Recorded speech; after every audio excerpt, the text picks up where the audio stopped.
yung babae, nung naging sila ni Patrick at nagkakantunan na sila, 17 years old pa lang. Nag-18 lang yung kabit nitong February. Basically, Bea, ako ang jowa mo. Dahil wala namang pera yung asawa ko. Dapat sinabi nyo sa akin. Lalo ka na, Patrick. Dapat sinabi nyo sa akin kung gusto nyo ng ganyang thrill. Tangina, ang hindi ko matanggap dito. Wala ka nang trabaho, wala kang pera, wala kang napoprovide sa akin. Hindi ka naman kagwapuhan, hindi ka rin matangkad. Nang babae ka pa?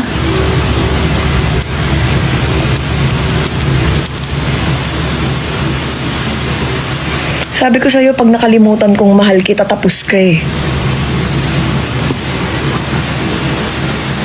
Dahil pagmamahal na lang ang meron ako sa'yo. Tinatanong kita eh. Bakit? Bakit kita patatawarin? Bukod sa mahal kita, bakit kita tatanggapin sa buhay ko? O, anong ma-offer mo? Pera, hindi naman.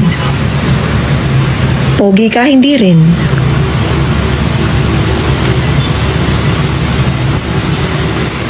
Ano ma-offer mo sa akin? Wala.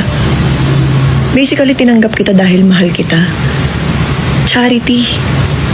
Nagloko ka pa? Tindi mo. Hindi ako makapag-heels dahil sa'yo. Baka pati brief niya ikaw bumibili, oo. Lahat. Lahat, literal. Lahat. Lahat ako. Bill sa bahay, ako.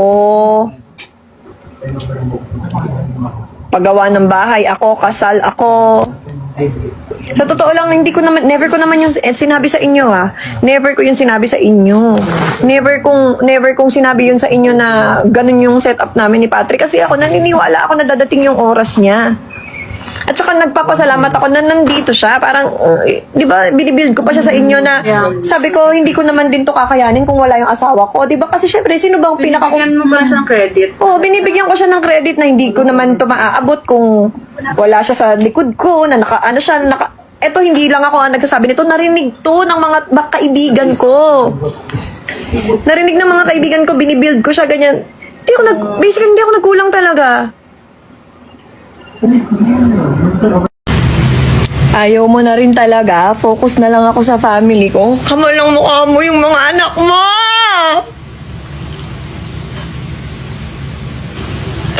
Ikaw pa may gana magtanong kung magpo-focus ka na lang sa family mo. Tangin na mo. Hindi ka na naman sa mga ko.